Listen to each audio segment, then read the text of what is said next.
So much of Trump's negatives are baked in. People know about them. They know he's racist. They know he's sexist. They know, they know all that stuff. And they just sort of, I don't know, it's like cooked. And then Vance comes along and he re-raises the salience of many of these things and like puts him on a new face and gives people a new reason to care about them, which is, I think, one of the ways in which he is hurting Donald Trump. Hello, everyone, and welcome to the Focus Group podcast. I'm Sarah Longwell, publisher of the Bulwark, and this week we're walking you through the vice presidential debate and how it did or didn't affect this race. So just to level set, swing voters have generally liked Tim Walz better than JD Vance in the focus groups we've done the last couple months. But now I'm interested in how the debate may be changing how people think about these VP candidates. My guest today is one of the great drafters of presidential campaign history in recent decades, John Heilemann, co-author of the books Game Change and Double Down, and current host of the Puck News podcast Impolitic with John Heilemann. John, thanks for being here. Hi, Sarah Longwell. Always so good to see you. Last time I saw you was at Manny's, I believe, in the face-to-face. I mean, the last time I saw you IRL in real life. Last time I saw you was yesterday on Deadline White House, but the last time I saw you in face-to-face was in one of the great culinary institutions of the city with big shoulders, which was very, very fun. Oh yeah, that's right. You were doing like a package. Did I even make it in that? I don't remember. Was I not good enough? Was no, my commentary for reasons that don't bear discussion on this podcast, that package never got made. No. It was there were a bunch of well, I don't want to lay blame anywhere, but it was but we never you were going to be in that package, but it had some issues. Well, I'm glad it didn't tank because of me. It did not tank because of you, and you were brilliant as always in that setting. You were great, especially with all the corned beef around. They seemed like you were like in your element. That's true. I do like a corned beef sandwich. You do well. You do well when you're surrounded by pastrami and corned beef. Let's put it that way. After my own heart. Yeah. All right. So here's what we're gonna do here. So we just watched the VP debate, and like we had some breaking news in between. This happened to us on Deadline yesterday. So a lot of people right now, they're thinking about the legal news, but I still want to sit with the VP debate. Sure. Because I think that it matters. Now, the most consequential VP pick you've probably ever covered from your day was Sarah Palin, right? And she was widely thought to be a drag on McCain's ticket because, as you said a few weeks ago, the pick is a window into sort of how voters see the judgment and the values, the character of the nominee doing the selecting. So through that lens, how have the Vance and Walz picked panned out so far as you're concerned? Well, I just start with the place, Sarah, where I my stone cold contention is that when it comes to actually moving votes, in a demonstrable way, I'm with the political scientists on this, and I rarely like to say that I'm with the academics on anything. But if you look at the history here, you can't really point to many cases, if any cases, in the history of presidential politics where there's been a vice presidential candidate who's been like, yep, that guy or lady in a couple of cases moved votes. So I generally think that the Veep stakes is a overblown thing, and people go crazy, and we spend a lot of time speculating who it'll be, and then the person gets on the ticket, and at that point they have one job.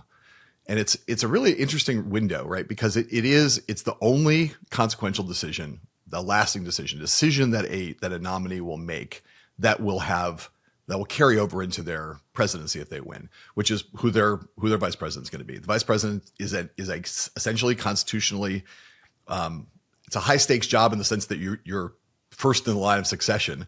But unless the president is in some way rendered incapable of performing the functions of the office or dies in office, you are constitutionally meaningless in terms of what you actually do. And politically speaking, you're stuck in a closet basically for 4 years. Is why do people not know much about Kamala Harris? Because like every other vice president ever, she gets stuck in a closet. The vice president does mostly ceremonial things, and they don't get much exposure, and they get shitty jobs to do that the president doesn't want to do, et cetera, et cetera. So what does it mean in the context of a campaign?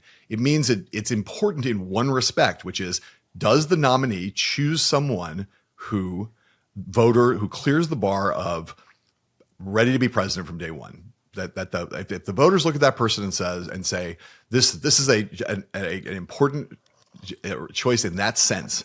He's picking a potential successor, someone who could be president. Have they picked someone who the press, which is kind of the filter for this, Are they perceived to be, and are they in fact ready to be president from day one? If they clear that bar, your 98% of the job has been done, because people say, well, the nominee made a responsible choice.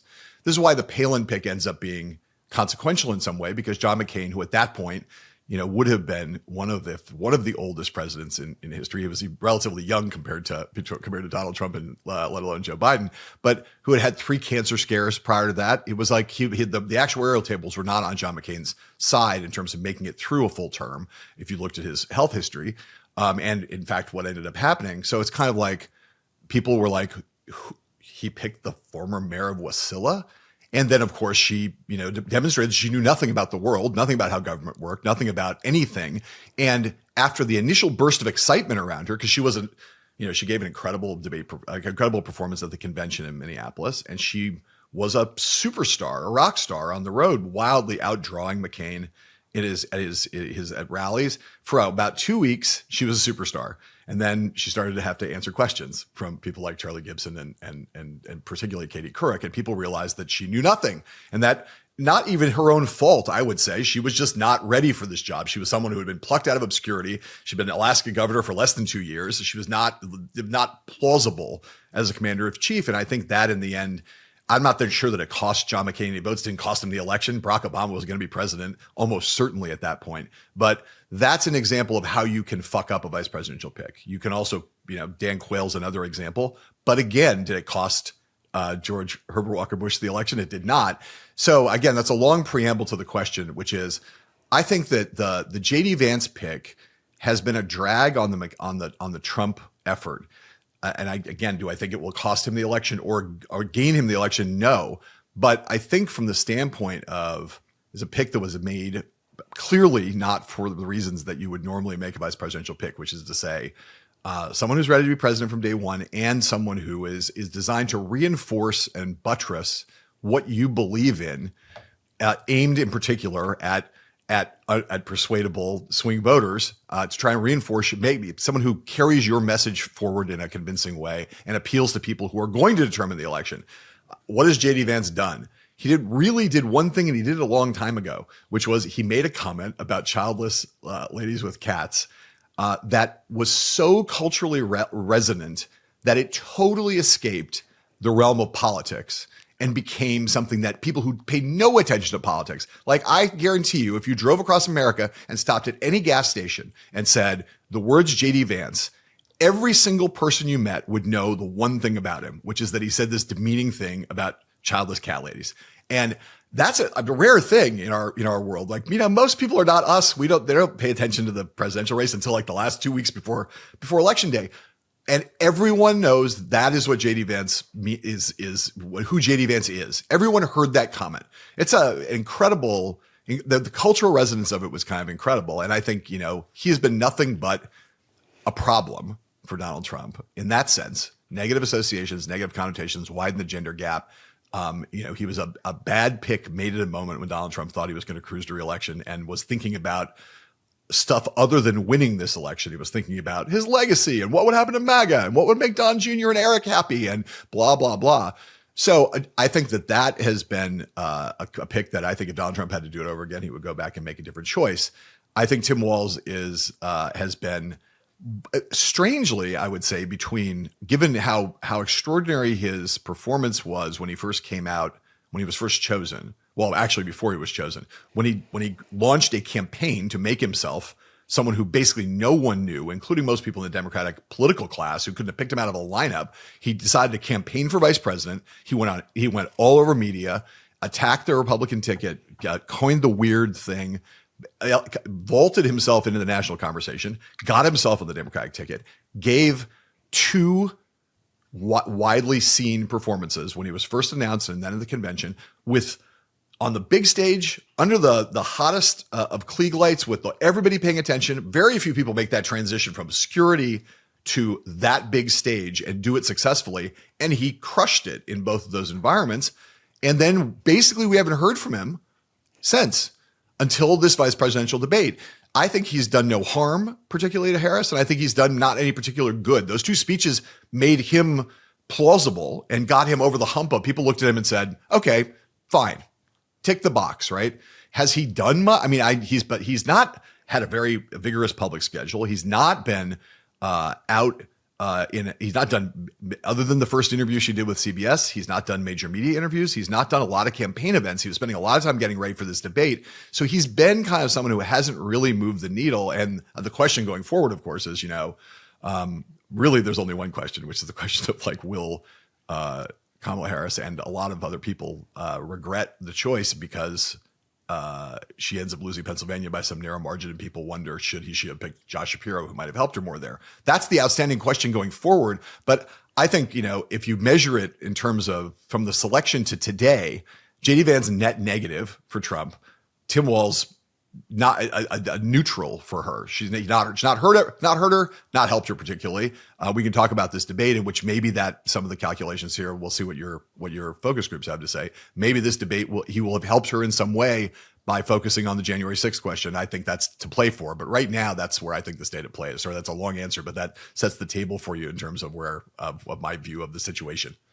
Not only is it great table setting, but it is a great transition, because let's jump in to our groups today. So we have the groups that we talked to. We talked to two groups immediately the morning after. And so we're going to start with how the Trump to Biden voters talked about the debate the day after. Our audience knows this group. We call them flippers.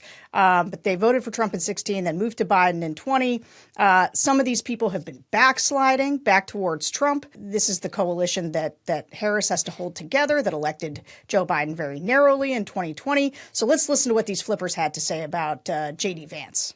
I thought JD Vance spoke well, but he's an attorney, so I would expect him to speak well, and he had a great education. I got the sense he has 3 kids, but probably doesn't know their names or ages. Was kind of the sense I got from him. Doesn't really feel like a man of the people as much as he's trying to rely on his poor upbringing to be like, see, I can relate. I grew up with attorneys my whole life, so I kind of know how they are. Seeing that Vance, voted for Hillary and then has said so many negative things about Trump, and then he's kind of flipped so quickly. It's granted, changing your mind is the best way to know you still have one. But on the other hand, it's you are so anti-Trump, there's an ulterior motive there. And, there's so many attorney jokes about them being slimy and all that stuff. So I'm just always kind of I don't trust him as far as I could throw him. And he's not very charismatic, and he is just very strange. He's just weird. He is weird. I thought he did a really good job of coming off as a normal guy. I don't think he's a normal guy at all. I think that Tim Walz is the normal guy. So I think JD Vance did a great job. I think he probably does better in an attorney sort of setting, where he's speaking to a lot of people. Whereas Tim Walz, I think, probably performs better with small groups or one-on-one and out on the campaign trail. Margaret Brennan and Nora are 2 of my favorite people to watch on CBS. I think that they're excellent journalists, excellent anchors, and I really love seeing 2 women up there. I thought that was very empowering. I do think JD Vance kind of tried to step on them a little bit in maybe a way that he wouldn't have done some male moderators. Do I think that they could have done better? Yes, I do. I think they could have done better. And I would have loved to see some live fact checking. JD Vance kind of impressed me. I noticed how he started to distance himself from the abortion stance that he had taken before. That kind of caught me off guard because I know that he has supported a nationwide abortion ban in the past. And so it just kind of was weird to see him say that he never has. So there's that. I would say Vance is probably the only person that would get me to vote for Trump, honestly. I feel like he came off very eloquent. I don't necessarily agree with his viewpoints, and I don't necessarily trust what's coming out of his mouth, because we know that Trump has a lot of falsehoods and his party tends to go off of that. So my concern is, yes, you sound great, you're saying all the right things, but are you truly believable? Can I trust what you're saying? And the fact of the matter is, you're also running with somebody who it's his way or the highway. So are you going to be able to stand up to him if he's coming and he's trying to put a policy in place that doesn't work for the American people? I feel like he's more in touch with what the American families need as opposed to Trump is, but he still has some way to go. I would say that Vance definitely surprised me, and I liked that they had mutual respect for each other, and I felt like this was an actual debate. This was more of a presidential debate than the presidential debate. I think the entire debate was really about could Vance get up on stage and look like a reasonable, normal person for like 90 minutes or whatever. And by that measure, I think he won because he did come off as relatively reasonable and normal. And I think that's going to help Trump because now people can say, well, Trump is a little crazy, but he's got this Vance guy who's more rational, more level-headed, and so forth. But I kind of view that as a negative, and that kind of makes Vance more dangerous. I didn't know a lot about Vance, so I did learn a few things of where he stood, and I did like when they talked about the abortion issue. There was a few things about him I didn't know where he was. You always know with Trump because he's such a loud mouth of where he stands and what he believes in. But this is the first time I really got to hear Vance, and I liked what I heard. A few things, but like I said, overall, it didn't change my opinion of the outcome of my vote. All right, so I want to point out that Vance's refusal to say Trump lost in 2020 was a big needle mover for folks who already didn't like the Trump-Vance ticket. Right. But it wasn't one of sort of the overarching organic themes. And here's the thing I have a couple things I want to ask you, but now that I do so many focus groups, my antenna's up super high for the difference between my reaction to any kind of political event and the voters' reaction. And I try and channel the voters, but I swear to God, I'll never be able to overcome like the political obsessive inside of me, right, who watched that debate and thought, oh my God, Vance is crushing this. And Walz looks really unsteady, really, nervous. And then I listened to the voters and they were like, this guy's slimy. This guy's, he's like, sounds like a lawyer, too slick. Like they thought he was good too. Like they gave him the points, but they did not. They sort of thought that it was an act to sort of overcompensate for the fact that he's actually a weirdo with a bunch of weirdo opinions, and it didn't like move the needle that much. Does that surprise you? No, just because I think that I've seen this so many times in the past where us. We professional political class members who are either engaged directly in politics or in covering it. We bring a different set of eyes to these things, and I actually think they're both valid they're actually both valid perspectives in the sense that Tim Walz was nervous. And I think there's some moments like, for example, his answer on the Tiananmen Square thing where you can't. Whether a voter cares about that. I'm not sure a voter cares about that much at all compared to that I get. Even the political class understands that while it's processing this. But you looked at that answer and said, well, he wasn't very well prepared for that question. That was not a crisp answer. I've never been in a vice presidential debate or a presidential debate, but I can tell you that's not what his debate prep team wanted him to say. That he did not answer that in the right way. We're right about that. I think it's also the case that most voters see that and go, I don't give a fuck, like whether he was, when he got like, what are you guys talking about? Why are you talking about Tiananmen Square? In Hong Kong, did he get there in the spring of 1989 or did he get there in August of 1989? That's feels like very gotcha to a lot of voters. And, if you've done this for a long time, you've talked to a lot of voters and you have an antenna up for that. I think in real time, the strategies of these two guys was very clear. They both were not behaving like themselves. That's, and the truth is, that Vance had a lot more cleanup work to do for the reasons we just described. Basically, most voters think of him as a guy who said a bunch of dumb shit over the course of his career. The childless cat lady thing was the one that really broke through. But anyone who's a little bit or kind of a modest but not obsessive consumer of political news has seen a bunch of things that he said that strike them as, to use Tim Walz's phrase, weird, out of step with like modern American life and the way that a lot of people live and think now. And so he had a lot of work to do. So he's, being trying to be Mr. Genial and trying to be not the JD Vance that we've seen on the campaign trail or that we've seen in the clips from the past. Tim Walz, as I said before, Sarah, he made his way into the conversation to be on the ticket by very effectively kicking the shit out of Republicans. I mean, his attacks on JD Vance in his first television appearances on like Morning Joe, where he first started calling them weird and saying, JD Vance, I grew up with a lot of hillbillies too, and none of them went to Yale. I mean, he was not slashing in the sense that he was unfair, but he he was coming out in the normal vice presidential mode of being someone who was proving that he could take the wood to Republicans. That was like how he impressed himself on a lot of people. He didn't do any of that the other night. They both were trying to find areas where they could say, I agree with JD Vance on that. Someone has to have done a supercut of the number of times that Tim Walz said, I agree with JD Vance, or I think we could work together. And JD Vance, the same thing, a number of times where he said, I don't blame Tim Walz for this. I think we agree, but Kamala Harris is terrible. And they were both trying to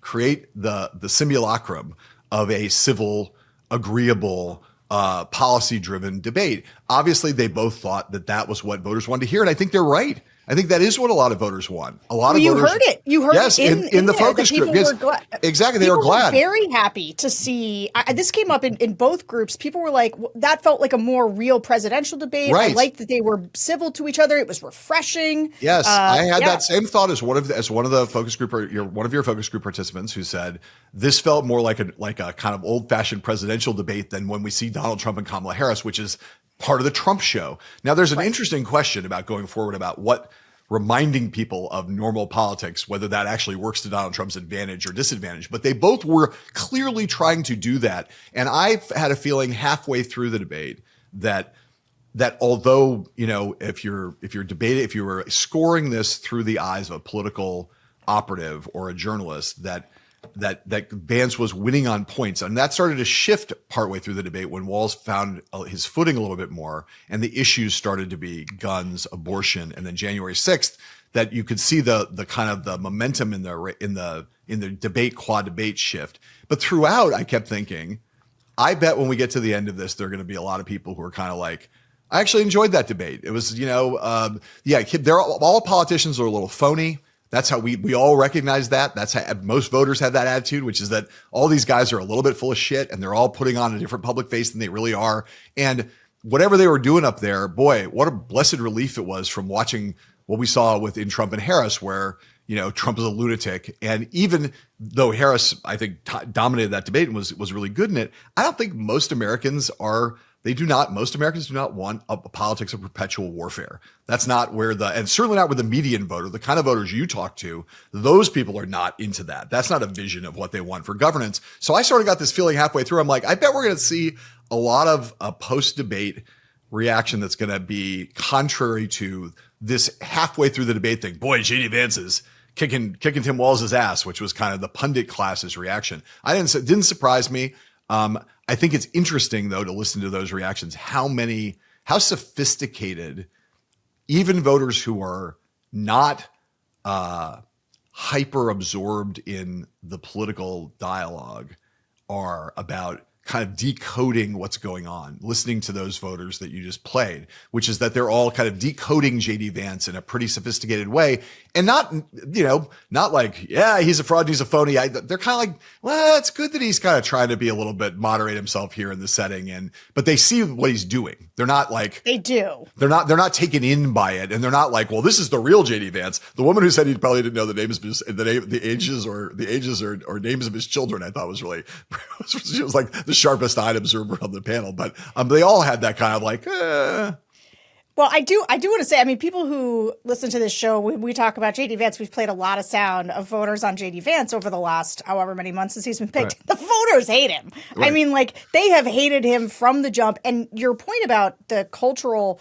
nature, I mean, there are signs now, of course, in my neighborhood, just outside of DC, it's sort of meaningless, but like, there's just signs that are cats. Like that are the politicals. It's like in the color, and because everybody knows what it means. And the voters, it was the first thing that I saw break through in a way where when you were listening to voters and you were like, what do you think about him? That was the thing they knew about him. They knew two things about JD Vance. He flip-flopped on Donald Trump, and he said the thing about childless cat ladies. And, like, that's been cemented. It's like the public opinion soft at first, and then it hardens, and you're not moving it. And so he can have this good debate performance, but it doesn't seem to have really changed people's perceptions other than they think he's talented at the debate. Okay, I want to move on to the second group that we did and how they talked about Vance, because this is a group of actually of people who voted for Trump in 2020. So they're not flippers. They voted for Trump in the last election, but they are like, ugh, I don't want to vote for this guy again. So we call them down on Trumpers. So let's listen to how they talked about Vance. I can't stand JD Vance. So that scares me because as Trump is aging, you have to be thinking like, yes, he looks good for his age, but at 82, if Vance had to step in there, I would not want him leading the country.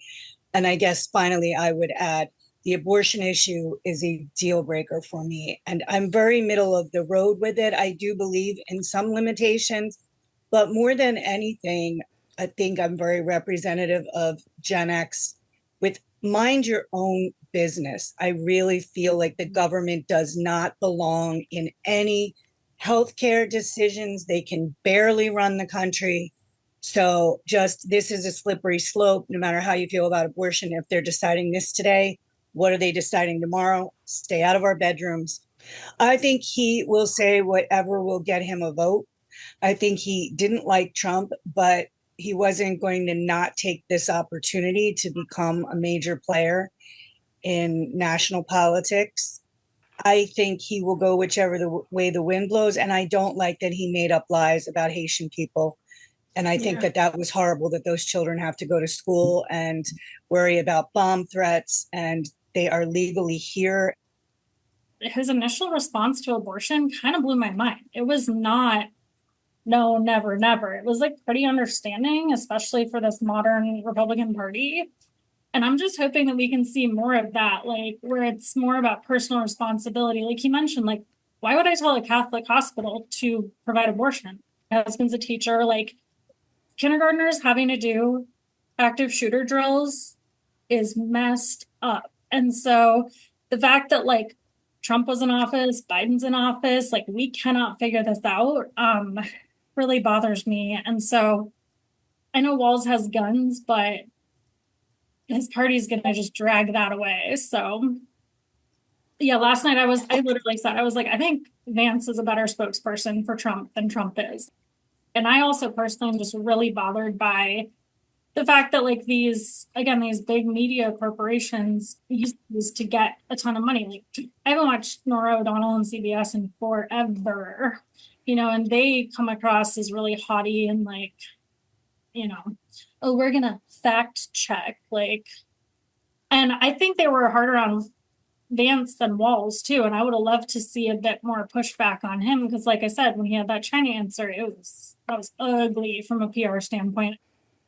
I feel like if you fact check, JD Vance had more flaws than Walz. I feel like JD Vance would say, I feel like the campaign of the Trump campaign anyway would say whatever they have to say in hopes that the American people bite. And I feel like JD Vance is, to me, he just gives me master manipulator, and he's a very good speaker. And my neighbors across the street are Haitian. And growing up in South Florida, especially growing up in school, we love to say Haitians eat cats. And it had racist undertones because I'm African American, you are Haitian, you shouldn't be in my country, you eat cats. And Haitians hated to hear that. So it does give racist undertones. We said it because we were young and stupid, and we knew it hurt. It would hurt them to hear that.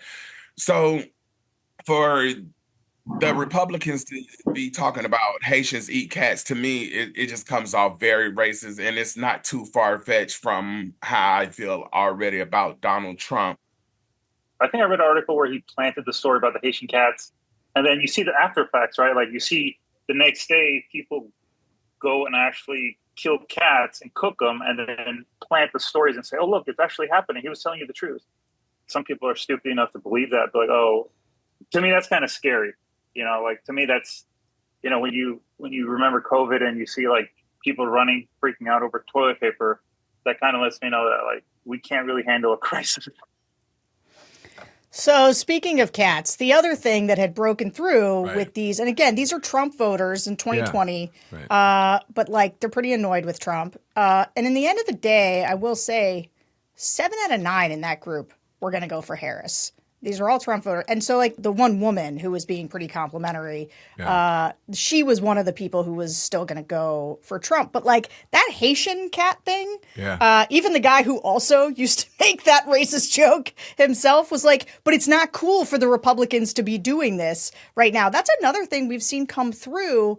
And this is one of the things that I'll just say from a Vance perspective. One of the things that he does that is, I think, a drag for Trump is that so much of Trump's negatives are baked in. People know about them. They know he's racist. They know he's sexist. They know, they know all that stuff. And they just sort of, I don't know, it's like cooked. And then Vance comes along and he re-raises the salience of many of these things and like puts him on a new face and gives people a new reason to care about them, which is, I think, one of the ways in which he is hurting Donald Trump. I mean, it's not so much in this group, but hear a lot of people talking about how he's just a Trump mini-me, does everything Trump wants, flip-flop just to be, but people have that impression of him. And even these people who were Trump voters, didn't like JD Vance. Yeah, and it's funny just thinking about it. Because of the fact that the Springfield, they're eating the dogs, they're eating the cats, they're eating the pets thing is a Trump thing, right? You think of it as a Trump thing because, of course, he said it in the debate, and that was what set off the couple weeks. The truth is, as we know, if not for JD Vance injecting that into the cultural conversation, Trump would never have seized on it. So it's funny that, when the history of this is all written, the childless cat ladies and the eating the cats of Springfield are both JD Vance, are both enormously culturally resonant things that are spawned by him. One directly by him. It was years ago from the homeless cats lady, the childless cat ladies comments. But then the Springfield thing is a JD Vance confection for this campaign. And I do, and Sarah, this is what it gets to. It gets to the thing you're talking about gets to a very, to me, and this is why your work has been so interesting, because it raises this question, which is about, and this is not precise. This is not probably the way someone who is really precise, someone who's in the polling business would talk about this, but it's close, right? Which is kind of the question of kind of median voter theory, like. Out there is a median voter in every election, and that by median we mean like they're the person who's right in the middle of the electorate. They're not on the far left, they're not on the far right. They're right squarely down the center.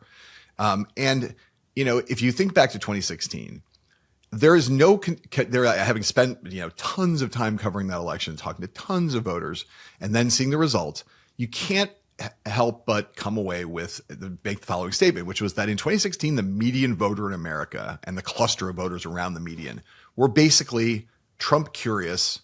They were kind of like, Trump is crazy, but and I don't like that he's racist about Mexican immigrants, but the Washington is a swamp. The establishment hasn't delivered. My family's economic prospects and its future prospects have not improved. Hillary Clinton does not signal change. Donald Trump does signal change. I recognize that there are risks with that, but I'm willing to take those risks and see what happens, because 30 years of establishment politicians have done shit for me. And so I get that Trump, there are things I don't like about Trump, and there's things that I'm worried about Trump. But this time I'm going to vote for change rather than voting for more of the same. And obviously, in 2020, the median voter was a Joe Biden voter who looked at the way Trump had mismanaged COVID in particular, but also the tweets, the tone and tenor, the chaos, et cetera, and was like, I've had enough of this. I'm moving on, right? Clearly, the median voter and then the median voter cluster was Biden. We're done with Trump in 2020. And the big question for 2024 is, because all swing voters exist somewhere near the median, is where they are now. And to me, your thing about Vance is by reminding people of all the stuff that drove the median voter cluster away from Trump in 2020, by re-raising all of that, which is the racism, the division, the anger, and the chaos, anything that kind of re-raises those things, the features of Trump that were tolerable in 2016, were intolerable in 2020, anything that re-raises those things pushes that median voter cluster, at least in theory, kind of remember why they okay. And we've talked about this before. When the choice was Trump and Biden, it was a very different calculus for them. But when the choice is Trump and Harris, those things that remind you of what you don't like about Trump makes you more like willing to do the same thing with Harris that they did in 2016 with Trump, which is there's some things I don't like about her. There's some things I'm uncertain about, but I'm willing to bet on change rather than going backwards. I'm going forwards better than going backwards. I'm willing to take that risk. That seems to be the dynamic that if that is the dynamic that wins Kamala Harris the election. Whether that will be the case or not, I don't know, but it feels like that's the dynamic that we're kind of zeroing in on in this last 4 weeks of the election. And JD Vance does nothing good for Donald Trump in that regard. Yeah. So first of all, I think that is an excellent distillation. And I do think this is why right now in the last 4 weeks, the thing that they are going to try to cement for the American people, right? Both of them in some ways are the incumbents. Right. And both of them in some ways represent change, right? Donald Trump always represents an outsider to people. He always represents more of a chaos agent in which there's still interest in, like, I'll tell you, on foreign policy, for example. For sure. A lot of times people are like, Trump is chaos in foreign policy and that should be scary. But voters are kind of like, I don't know, maybe the fact that he's chaotic helps and people are scared of him and they don't know what he's going to do. And so that keeps things at bay. Right. And so, I do think both of them are going to try to say the other one is the incumbent, and they're the ones that represent change. And it's going to come down to which one do voters believe really represents that change, this median voter. Right. And I think that argument that Trump and Vance both make about foreign policy, which is, yeah, sure, Trump's chaotic. You don't know what he's going to do, et cetera, but they correctly say, we didn't start any new wars in Trump's 4 years. That's a powerful argument to a lot of people. People underestimate, I think, wildly underestimate the extent to which, again, the middle of America is sick of the forever wars and wants there not to be war. And that case, and to the extent that Trump plays that anti-war card all the time, that he is not appeals to those people by saying, he says it's because he was strong. Forget about the argument, whether it makes any sense. The reality that, hey, these 4 years were 4 years of international stability. We did not have more foreign conflicts. And that he hangs the Afghanistan stuff around, the messiness of the Afghanistan withdrawal around Biden's neck. I think that's grossly underestimated how kind of salient that is to a lot of people. It does not come through. We talk about so many other things, but it's something you hear everywhere. People are like, man, I don't want to, no more, get us out of these forever wars and keep us out of these forever wars. And Trump has managed to make that an asset for himself with his performance in office and the way he talks about the issue. This is such a good point, and we talk about this. I talk about this a lot when we do foreign policy episodes, like we talk to voters about Ukraine or something. Sure. But I don't bring it up enough, just in general, in terms of what it is that is driving Trump's continued, I don't know about popularity, but people's willingness to kind of play ball with the Trump thing. It comes down to, I think, two big issues. Now, one is actually one of the sort of big broad issues is that people still think of Trump as a businessman because of the stupid television show. They think he was good at it because he's rich. So on the economy, he always gets just like some extra points there. Yep. But the two things that drive him to people to say like they're willing to overlook so many other things is immigration, which Democrats do not spend enough time thinking about how voters. There's a reason John Fetterman in Pennsylvania is a big close the borders guy. And it is because he hears that not just from Republicans, but from Democrats all the time. I hear it from swing voters all the time. People do not like the idea. They want immigrants to come here. They're like, they just have to come here legally because we can't just not know who's in the country. Right. And that's not an unreasonable position to have. And it is something, that's why Donald Trump is evil in the way he talks about and dehumanizing. Yes. But like, people just are like, okay, but somebody needs to do something about this. Right. And otherwise, and this is one of the huge liabilities, one of the tough things that Kamala Harris has to overcome is because like JD Vance took that swing on border czar and it went unchecked in the debate. Right. And that's the kind of thing where people are like, okay, she didn't do anything about the border. So immigration was, but the other one is this idea of I think people underestimate how much, like if you asked me what changed the Republican Party the most, like why does half the Republican Party believe that America should have nothing to do with Ukraine? It is because Afghanistan and Iraq went on for such a long time Yep. that people just developed a real exhaustion. And a lot of these voters are from communities where people were in these wars. They were overseas. And so they know a lot more people who did For it sure. and who came home saying, I have no idea what we're doing there. I don't know what this is about. Right. And that has had a big, meaningful, lasting change on the electorate for sure. And I'll just say, to add to that, you know, it is, people forget that, but part of Barack Obama's power as a Democratic candidate was that Hillary Clinton was seen as the more bellicose of the two and the more interventionist of the two, and that Barack Obama would say, I'm not saying that we should have no more wars. I'm saying we should have no more dumb wars. That was an incredibly powerful thing, not just with the Democratic primary electorate, but with the general electorate. That's a stance that 90% of Americans would embrace if you boil it down to that. I'm not saying we should never have any more wars, but we should have no more dumb wars. And most Americans see most of the wars as dumb.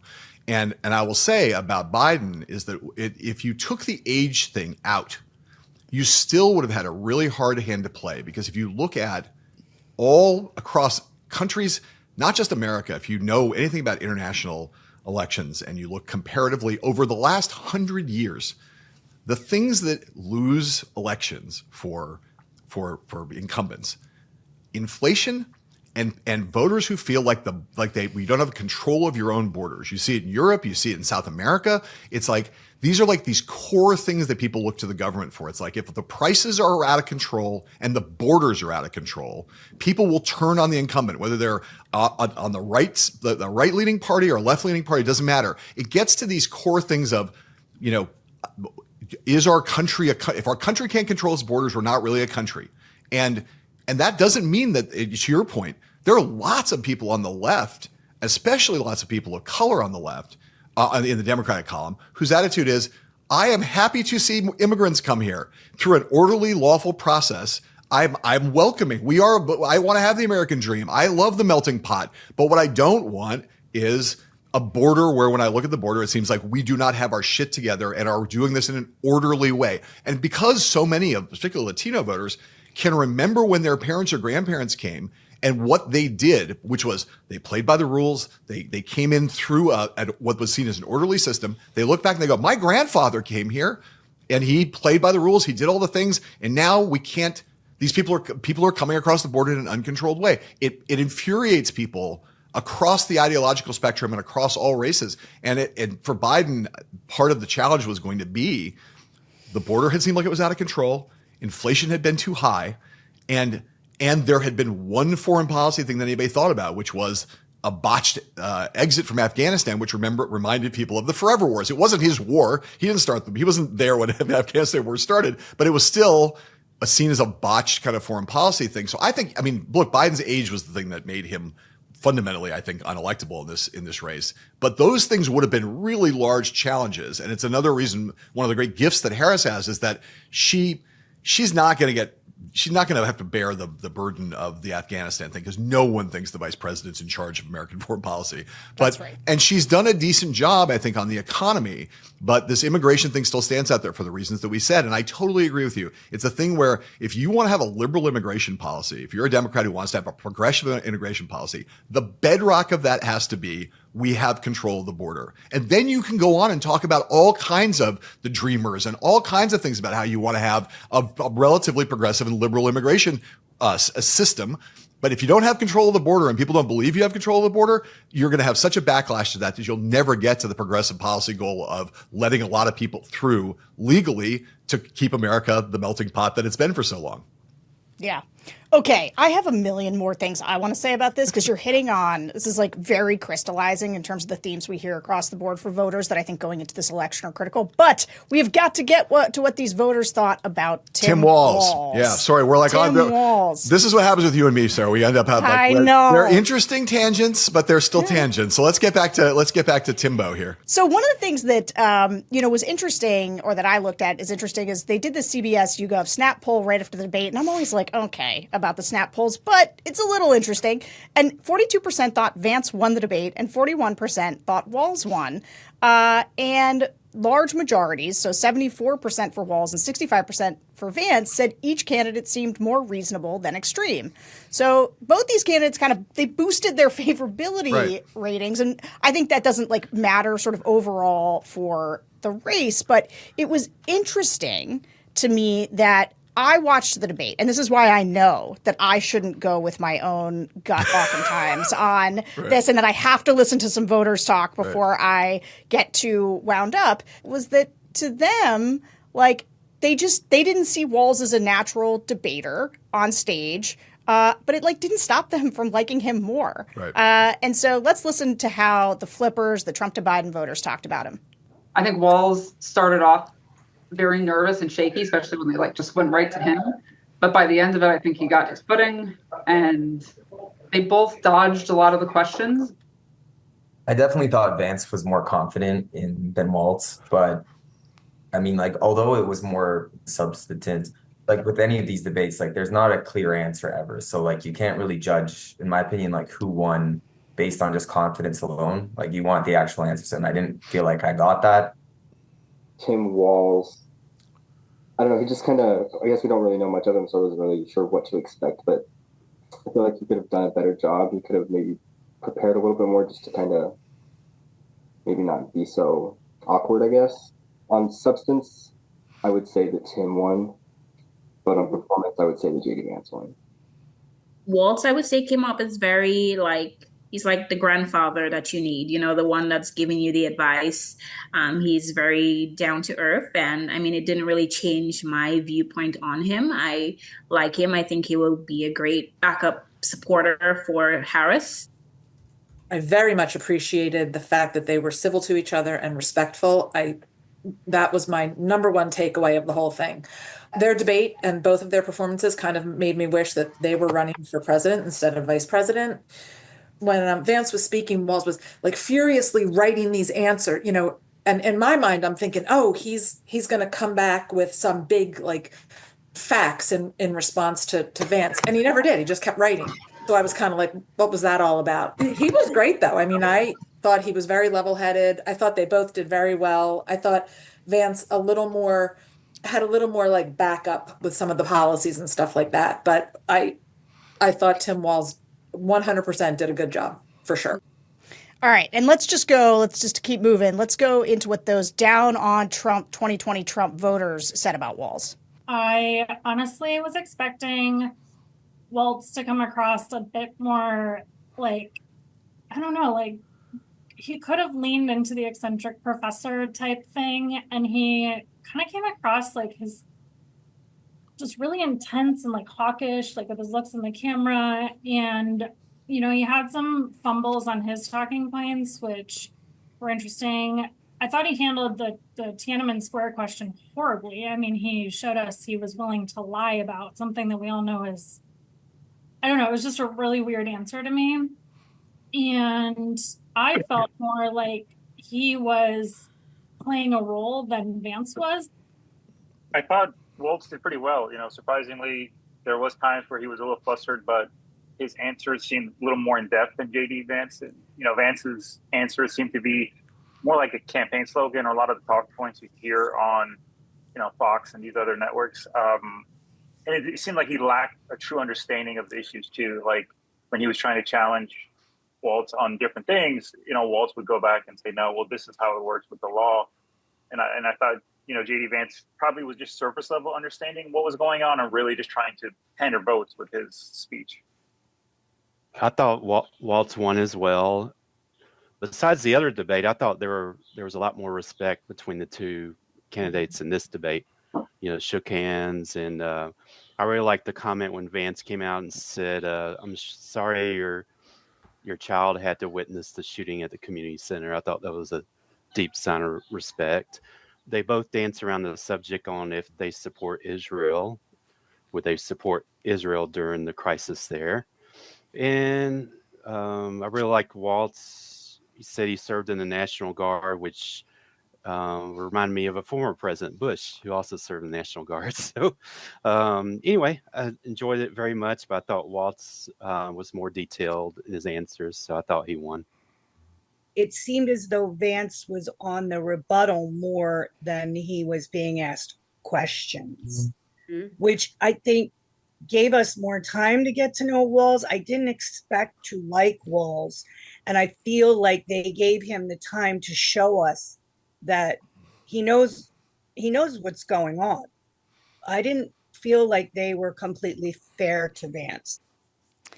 You're in sort of an ancestrally Republican group when a Democratic candidate gets favorably compared to George Bush. Yeah.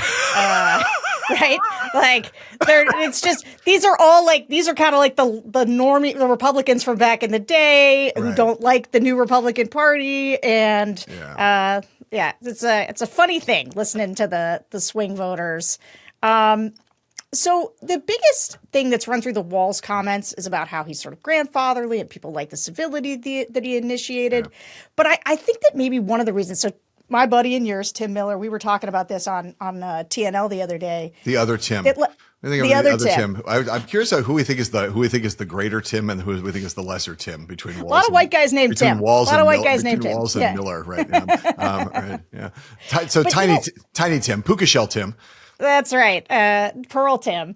Tim Walz would never wear pearls. Or puka shells for that matter. That's right. That's right. But the thing that Tim and I think both struggled with about Walz's performance, but again, going to how we are clearly not your median voter, is we wanted Walz not to be so nice to JD Vance. Right. We're like, this guy said he wouldn't certify an election. This guy has completely changed his personality to do this. He's a sociopath. Like, rip his head off, Tim Walz. Right. And the voters are like, love this guy. Love this nice guy being nice to JD Vance. Totally. And again, it's to me the biggest takeaway was they both were pursuing this strategy, which was essentially to try to soften their images, appeal to that median voter, and they both kind of broadly succeeded in the sense if you're listening to from what we've seen in the numbers and listening to your groups, they both kind of got that done. Does that really move the needle for either one of their nominees? Again, I go back to no, I don't think it really does. And I don't think it's meaningful, but I'm not sure the other would have done that. The other strategy would have done that either. To me, the thing with Walz and Tim Miller and I were texting about this in real time. It was kind of like, even just on things like, there are lots of opportunities to drive a point without necessarily attacking. But for example, when JD Vance was talking about abortion, I mean, the reality is the guy has historically been in favor of banning abortion, like in a demonstrable way, in races he's run and things that he said. And Tim Walz had an opportunity to kind of call that out and just sort of say, hold on. I see what you're trying to do. You're trying to dance away from but you have a long history here of being clearly on the record for banning abortion and doing a little bit more of what he did on the January 6th answer, because that was just a moment where he directly turned and said, okay, wait, hold on. You're talking about censorship stuff. Forget about all that. Did he win the 2020 election or not? And when JD Vance answered that question by saying, I want to talk about the future, Tim, to me, the reason that was an effective as a debate move is that I want to talk about the future, Tim, it just codes for your voters, all of them, as politicians speak bullshit. Like everybody hears that and goes, whoa. I want to talk about the future here. I asked Mike Murphy on Hacks yesterday. I said, Mike, ask me how many times I've been arrested for drug possession and how the various penitentiaries I've done time in. And he's like, how many times you've been arrested for drug possession? How many penitentiaries? I'm like, I want to talk about the future, Mike. That's like, oh boy. Okay. So like, it's just, and I think there were a lot of opportunities that Walz had to do that. Again, do I think that would have dramatically moved the needle? Would it have, changed the perception of Donald Trump? Would it have moved any votes? I don't think so. And so do I think it's not a missed opportunity in the larger electoral context, but I stand by, as I said before, both of these interpretations are fine interpretations. The median voter look at these guys and say, what a relief to have two people who seem to be trying to have a civil conversation, and that we all correctly, I think, say, boy, you missed some opportunities there to highlight some of the bullshit that the person across from you was peddling here. And I think he did miss those opportunities, but I do think it was part of a strategy to not care about us and care about the people who sit in your focus groups. Yeah. And I'll just add one sort of thing that I think is, that I wish I'd thought about during the debate, but I only thought about it after, and you just kind of touched on it. So I want to hammer it, which is if there's one thing that I hear voters say they hate, that they don't like, the reason they like Donald Trump, people say the same words over and over again. Donald Trump wasn't a regular politician. And when I knew DeSantis was cooked, when the voters started saying, I don't know, he seems like a regular politician. He talks like a regular politician. 100%. In that debate, JD Vance looked like a regular politician and Tim Walz looked like a regular guy.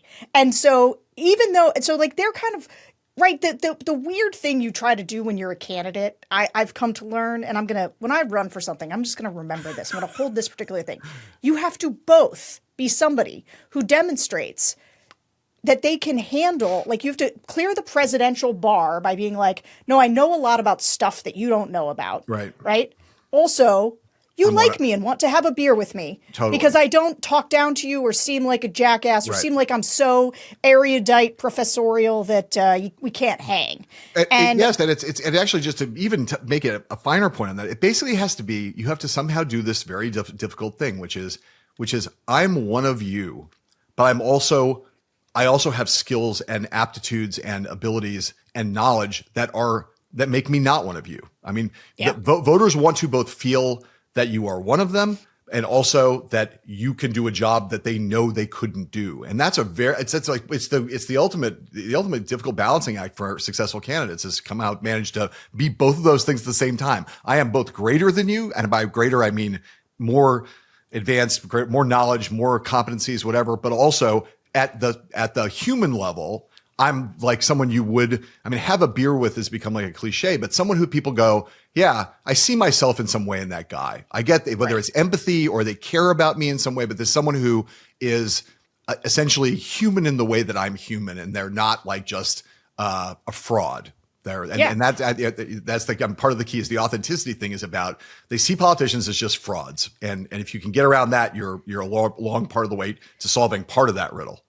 Especially because, one of the things listening to so many voters has taught me is just how low trust people are in basically everybody. And people have never quite trusted politicians, so it's not like that's new. But I will say there's so low trust now in institutions and media and everything else that the one thing that they do trust is people like me, not me, Sarah Longwell, but me, that like people like them, right? And so you have to sort of be like them to earn their trust. And this is where I think Tim Walz, even being nervous, like we look at that as professionals and we're like, bro, you're too nervous.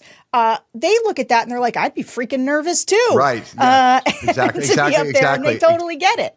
Exactly right. And they're forgiving and decent in that way. That's like one of the things about voters. Get on my buddy JVL when he's so down on them, because I oftentimes see just how well they do respond to humanity. And I think they responded to that in Walz. And that forgiving, that tolerance, it actually, one of the other parts that was clearly part of the Walz strategy was talk about Minnesota a lot. The number of times he pivoted back to Minnesota off of a national issue. And again, I think, you see someone do that a bunch of times in the debate, like saying you like JD Vance a lot or you agree with JD Vance a lot, it's part of their strategy. And I think that is a thing. It reminds people he's new to national politics. This is a Minnesota guy. This is not John Kerry. This is not, some lifelong politician. He's the guy, Minnesota, right. He's new to this, right. And he's new to this, gets them to be much more forgiving about things like nervousness and all that's kind of like endearing in some weird way. Mike Murphy said at one point that the problem was that JD Vance, the optics of the thing was that it looked like JD Vance was wearing eyeliner. It looked like Tim Walz was seeing a ghost. That those were like they're basically their resting faces, and I was like, that's sort of true. And Tim Walz looked like he had seen a ghost through a lot of it. But I think a lot of voters look at that and go, I'd be looking like that too if I were up there on national television, sitting in front of Nora O'Donnell and Margaret Brennan. I enjoyed that there were such diverse opinions about Nora and Margaret too in the groups. So one woman's like, I've always really respected them. It was great to see those women up there. This other one's like, I hate those women. Terrible. Well, you can tell the people who voted for Trump, they hate the mainstream media. Yes, like they do. Your flippers, a lot of times those are people actually who get their news from like the major broadcast networks still they're watching. And so there are two different groups that end up ultimately, I think, getting into the same coalition for different reasons. Okay, we got to get close to wrapping here. So I just want to end with one one last set because we asked the voters about Kamala Harris, because one of the things that was interesting, right, is that her debate, she did go hard at Trump, right? She was prosecutorial. Yep. And it was very clear that a lot of swing voters liked that about her. Like, they saw her as a plausible president. She cleared their presidential bar because she could go toe to toe with Trump. Right. But even then, these down on Trump voters, they still had some reservations. Let's listen. I think she has a lot of great sound bites, a lot of great phrases with no substance. So that's a concern. For 3 years, we heard the border was secure. And in the election year, all of a sudden, hey, we've got a problem and we need to fix it. There's been a lot of discussion, and frankly, this is my opinion of politicians. They say what they think they need to say to win the election. I don't think this is a Republican issue, a Democrat issue, a Harris issue, or Trump issue. This is a politician issue. And I've got a real problem with that. What makes me shy away from Kamala Harris is, I don't know, it's just something about that laugh that makes me nervous. I feel like if she was in the war room, I wouldn't know how many giggles we would get, or if she's meeting with other dignitaries and people from leaders from different countries. Like, I don't know. She just makes me nervous. She just comes off as a nervous person. I feel like it's a nervous laugh. That's the only thing. Her policies, a lot of her policies, I do agree with more than the Republicans. I didn't want to like her. Like I said, I was an independent, but I almost always voted for Democrats more because I felt like the Republicans that I saw in my lifetime were too into people's moral decisions, and I didn't want to see that. I strongly supported Obama, but in the end, I was really disappointed with his policy. So moving from that, I went with Trump twice, because if we took his personality out of the mix, his policy made sense to me. I trusted him more on international relations, as crazy as that sounds, because, I mean, let's face it, like the guy or not, he got little Kim to sit down with him. He got Putin to sit down with him in a crisis. What will Kamala do? And I don't know what she'll do. I kind of would like to take the mix of, some of her domestic policies and his international policies, because he's creating what I feel is a civil war in this country. All right. So I want to note 2 of these 3 people said ultimately they were going to vote for Harris. Right. But we may look back on this as telling if she does come up short. And I guess, you said something at the top that I really agree with, which is Walz made this sort of great first impression and then has really gone quiet. And I think the big criticism of her is actually, like, she has these big moments and they're good, right? She's great debate, but like, she's not out there getting the reps. And anybody who's doing focus groups or polling will tell you that when it comes to like voters who are undecided, which I know most people are like, this isn't a real thing, whatever. They are people who are trying to get there on her, but they have these reservations. So I hear it all the time. Yep. And so from you, what does she need to do to close strong in the last 30 days with these voters who, like, they don't love Trump, but they're like not sure that they can trust her yet? Well, I'd like to first note that there was one of your focus group participants, I believe, was referring to Kim Jong-un and referred to Kim Jong-un as Little Kim, which I think is like awesome. Lily, like, there is, for people who know that, there is actually someone named Little Kim out there, and it's just hilarious that Donald Trump he sat down with Putin and Little Kim, who, I'm not sure who's a more formidable adversary in the room. Little Kim would be happy to hear that. So I think, Sarah, if you could do a collective word cloud or thought bubble above the heads of the political class in America, the Democratic political class, let's put it that way, in America, and probably the Republican one too, if you ask them about Harris. right now, there is no question in my mind that thought bubble would say about her, she's not doing enough. That's like the collective view right now. And that is people think, to your point, which is forget about what the polls are going to tell us from now until election day, that this race is super, super, super close. But we obsess over Nate Silver's projection or what 538 says or what the Real Clear Politics average is. The thing that everybody has always said from the moment she got elevated in this extraordinary way, in July, less than a month before her party convention, she became the nominee. Everybody said, the race to define Kamala Harris will take place between now and the convention, or immediately after the convention, between the convention through the debate. The reality is, to go back to a point we made about vice presidents before, is that they're largely unknown. And she has done some things to make herself better known. But if you listen to your voters and other people, she's not there yet. And she's still largely unknown. People still have these questions about her and what she believes. And what about these inconsistencies between where she was in 2019 and 2024? Why did she change her mind on these various things? Just who is she, right?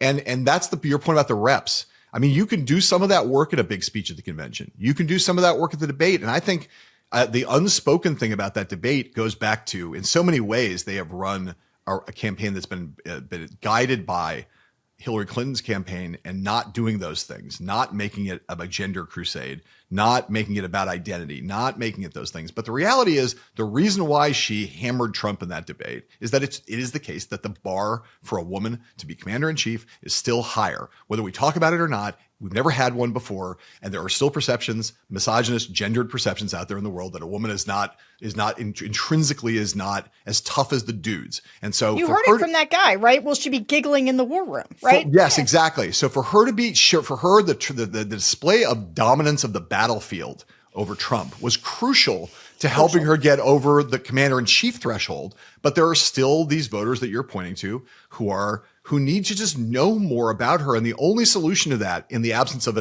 other big stage moments, if she doesn't get another debate with Trump, the only thing for that, she got to do more events. She's got to be on television more. She got to do untraditional media more. She's got to campaign like her life depends on it, like the future of the country depends on it. That is not the vibe you've been getting. It does. And that's not the vibe that is coming off of it. This is not political insiders would say this, but I think if you just took the temperature of the country, you're not seeing her out there doing what presidential candidates do, 5-6 events a day, being ubiquitous, being the wallpaper on America, where, this is what Obama did. This is what Trump did. This is what Bush did. This is what Clinton did. They were everywhere all the time in the home stretch of the campaign. She has not been so far.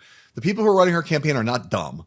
And I expect that we're going to see more of her going forward. But right now, as I said, that is the palpable gap right now between the stakes of the election and just the pure ubiquity and energy that you would expect to see from her, and her just being around you, her being inescapable. That's what you would expect in an election with these kind of stakes. It's not what you've seen in this period after the debate. And I think to get over the hump with some of the voters you're talking about, in addition to connecting to that other big group that I mentioned yesterday when we were on Deadline White House, which is this vast group of not undecided voters, but irregular voters. These people out there who are where their decision is not between Trump and Harris, but between voting and between staying on the couch and voting at all. Those people have the same concerns. Is she, is this woman someone I'm getting ready to get off the couch for? For both those sets of voters, you just got to be in their face more and making them more familiar and more comfortable through familiarity, more comfortable with, okay, I'm willing to take this. I'm willing to roll the dice on this woman. John Heilemann, thank you for being in our faces. Appreciate you joining us. And thanks to all of you for listening to the Focus Group podcast. We are going to be back next week, but remember to rate and review us on Apple Podcasts, subscribe to The Bulwark on YouTube, and become a Bulwark Plus member at thebulwark.com. We will see you next week. Bye, John. Bye.